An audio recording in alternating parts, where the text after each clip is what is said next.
اس کا تذکرہ تھوڑا سا کر لیتے ہیں، باقی تفصیل ہم کسی اور جگہ کر لیں گے۔ وہ یہ تھا کہ حضرت ابراہیم علیہ السلام کے انتقال کے بعد خانہ کعبہ کے متولی حضرت اسماعیل علیہ السلام تھے۔ آپ لگ بھگ 137 برس ان کی جو ہے 130 سے لے کے 137 برس تک حضرت اسماعیل علیہ السلام کی عمر تھی۔ تو اس کے بعد جب آپ جو ہے آپ کا انتقال ہوا تو آپ کے بیٹوں میں سے جو ہے آپ کے 12 بیٹے تھے، تو ان 12 بیٹوں میں سے ایک جو سب سے بڑا بیٹا ہے وہ نابت ہے، اور بعض لوگوں کے نزدیک کیدار ہے، کیدار یا نابت، لیکن زیادہ یہ ہے کہ بڑا بیٹا نابت تھے، اور نابت جو ہے وہ بن گئے خانہ کعبہ کے متولی۔ اور نابت کا انتقال بہت جلدی ہو گیا، اور جب ان کا انتقال ہوا تو ان کے نانا ان کے جو حضرت اسماعیل علیہ السلام کے یعنی کہ سسر جو تھے مداد جرہمی، تو انہوں نے جو ہے وہ کعبہ کے متولی بن گئی۔ تو تب جو ہے جو کعبہ کی تولیت ہے وہ آل اسماعیل سے نکل کے بنو جرہم کے پاس چلی گئی، اور لگ بھگ جو ہے اقتدار 2000 سال سے لے کے تو 2100 سال تک بنو جرہم کا اقتدار رہا۔ اور بنو جرہم کے اقتدار کے بعد تقریباً جب ان کا زوال ہوا تو خزاعہ کے پاس جو ہے اقتدار آ گیا مکہ کا، اور ساتھ ہی تولیت بھی بنو خزاعہ کے پاس تھی۔ تو جو ہے جب قصی بن کلاب آتے ہیں مکہ میں تو اس وقت حلیل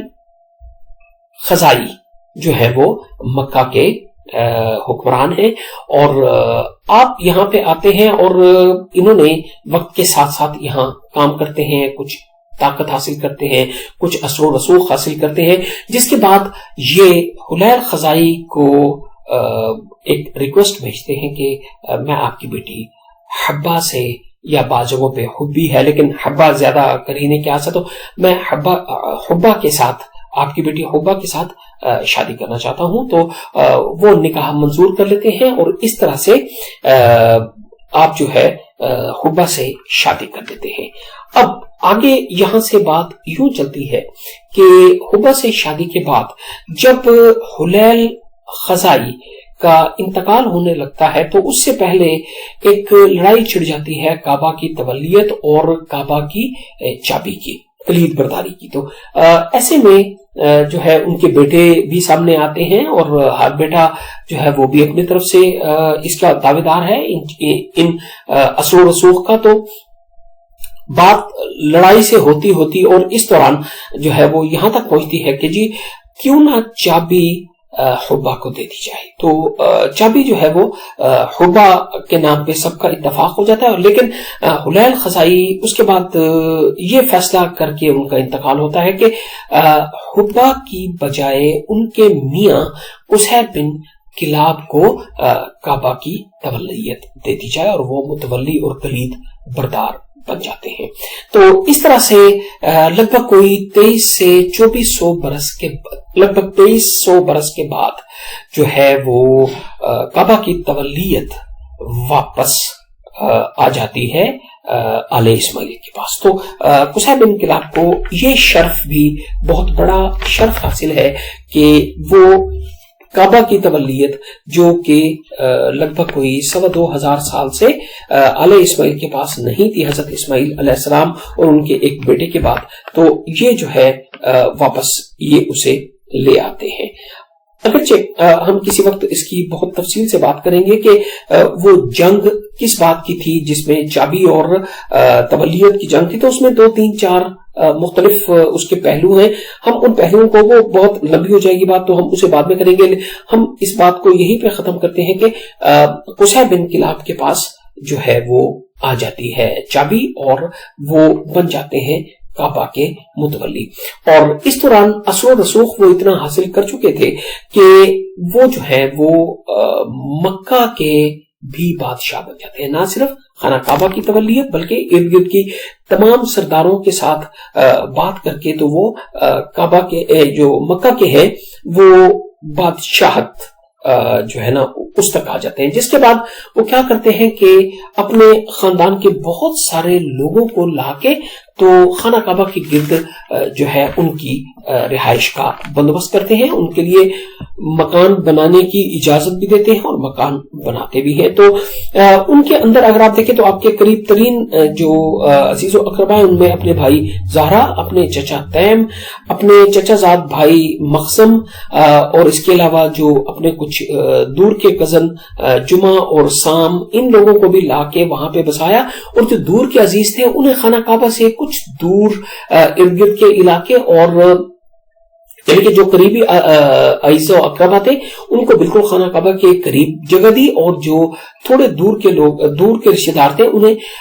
خانہ کعبہ کے ارد گرد پہاڑیوں پر اور مکہ کے مختلف مقامات پہ ان کو لا کے بسایا. تو اس لیے ان کو قریش کا درجہ ان کو بھی حاصل ہے. اور بعض حالات میں شاخ جو قبیلہ قریش ہے اس کے بانی بھی یہی ہے. اچھا, اب جو ہے یہ مکہ کے بلا شرکت غیر بادشاہ بن چکے ہیں, اور انہوں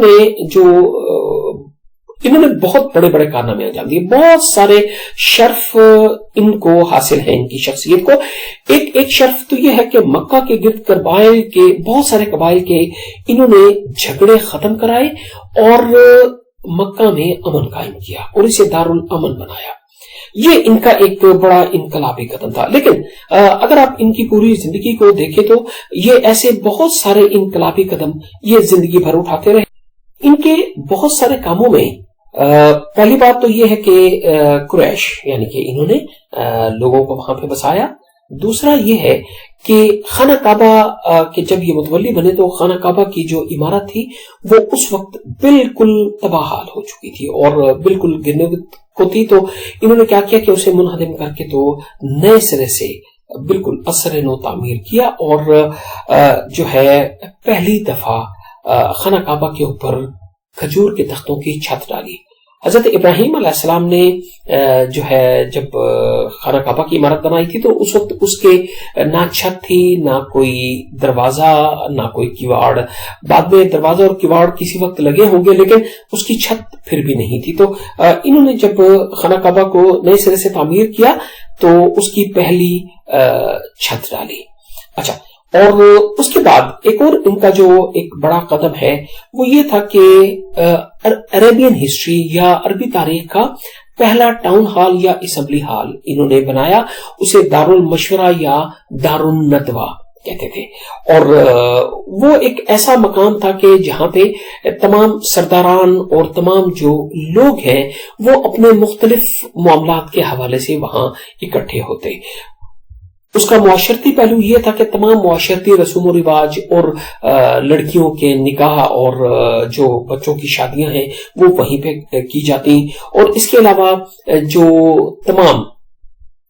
جو بڑے لشکر اگر کوئی روانہ کیا جا رہا ہے جنگ کے لیے تو یہیں سے روانہ ہوگا اور مختلف کارگزاریاں یہیں پہ آ کے سنائی جائیں گی. سیاسی مسائل یہیں پہ جو ہے ان کا ڈسکشن کی جائے گی, اور اس کے علاوہ جو ہے جو تجارتی قافلے روانہ کیے جائیں گے وہ یہیں سے کیا جائیں گے. یعنی کہ وہ ایک اسمبلی ہال یا اس طرح کے جو ہے اس کی حیثیت تھی, اور وہ تمام ایسے کام جو تھے وہ وہیں پہ کیے جاتے تھے. تو یہ ایک اور ان کا بڑا قدم تھا. اس کے ساتھ ساتھ انہوں نے جو ایک اور کام کیا وہ یہ تھا کہ جب یہ بنے وہاں کے بادشاہ بنے تو انہوں نے یہ محسوس کیا کہ جو حجاج کرام ہیں وہ بڑی دور دور سے آتے ہیں, اور ہزاروں کوسوں سے جب وہ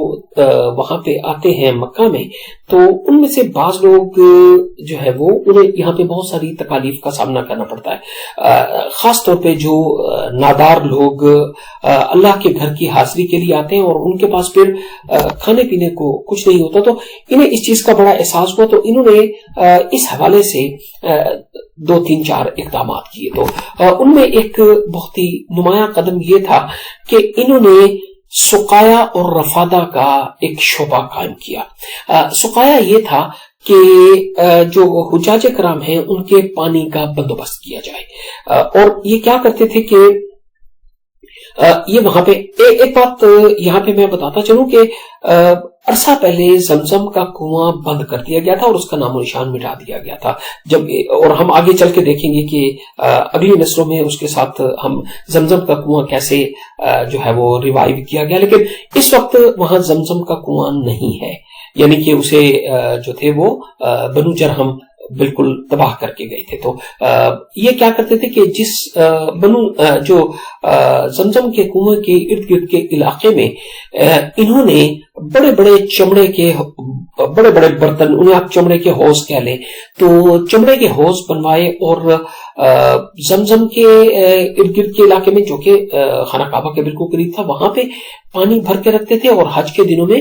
مینا میں بھی جو ہے وہ حجاج کرام کی سہولت کے لیے وہاں بھی پانی بھروا کے رکھتے تھے، اور اس پانی کو تھوڑا میٹھا کرنے کے لیے اس کے اندر کشمش اور کھجور بھی ڈلوا دیتے تھے۔ تو ایک یہ ان کا سقایا کا اس گرم علاقے میں یہ ایک بہت بڑی خدمت تھی جو انہوں نے صرف اللہ کے مہمانوں کے لیے انہوں نے وہاں پہ پیدا کی۔ اس کے علاوہ انہوں نے سقایا کا ایک پورا شعبہ قائم کیا۔ سقایا یہ تھا کہ جو نادار حجاج آتے ہیں یا حتیٰ کہ غیر نادار حجاج بھی، تو ان کے کھانے کا بندوبست انہوں نے کہا کہ اخلاقی طور پہ ان کی میزبانی ہمارا فرض بنتا ہے، تو انہوں نے جو ہے وہ قبیلہ قریش کے لوگوں پہ ایک فنڈ قائم کیا کہ آپ لوگ اس کے اندر حصہ ڈالیں، اور ہم ہر سال یا ہر وقت جو ہے وہ جو زائرین اور حجاج ہیں ان کے کھانے کا جو میزبانی ہے اس کا شرف ہم حاصل کریں گے۔ لہٰذا انہوں نے سقایا اور رفادہ کے نام پہ جو دو بڑے شعبے ہیں وہ حجاج کی خدمت کے لیے قائم کیے۔ اس کے علاوہ مشعر الحرام انہی کیے جاتا، وہاں پہ جو ہے پھر انہوں نے وہاں پہ جو روشنی کا انتظام کیا، چراغ جلاتے تھے، اور حجاج کرام کو بہت ساری انہوں نے سہولتیں جو تھی ان کے لیے پیدا کی۔ تو اس حوالے سے دیکھا جائے تو یہ بہت ہی انقلابی شخصیت ہے، اور انہوں نے اس کے علاوہ جو ہے وہ خانہ کعبہ کے اندر جو ہے وہ حجابت صرف ان کا شرف تھا اس وقت، اور یعنی کہ وہ پاسبانی بھی کرتے تھے اور اس کا دروازہ بھی صرف یہی کھولتے تھے، اور اس کے علاوہ جو ہے کسی بھی قسم کی جنگ کے لیے جو پرچم ہے وہ صرف انہی کے ہاتھوں باندھا جاتا تھا۔ اور یہ بہت سارے جو تھے وہ مناسب وہ قصے نے خود اپنے لیے جسے کہنا چاہیے پیدا کیے، یعنی کہ جو آپ صرف سقایا اور رفادہ کا کام دیکھ لیں، اور جو ہے اس کے علاوہ دارالندوہ کا کام دیکھ لیں، اور یہ خود اتنے بڑے اقدامات تھے کہ ان کا نام تاریخ میں بہت ہی جسے کہنا چاہیے ایک تفصیلی طور پہ ان کے یہ اقدامات کا اندراج ہے۔ تو ہم یہاں پہ اپنی بات ختم کرتے ہیں، اگرچہ قصیب انقلاب اور تولیت کعبہ کی تولیت کے حوالے سے ہمارے پاس کہنے کو بہت کچھ ہے، لیکن یہ پہلے ہی خاصا طویل حصہ ہو چکا، تو اس لیے السلام علیکم ورحمۃ اللہ وبرکاتہ۔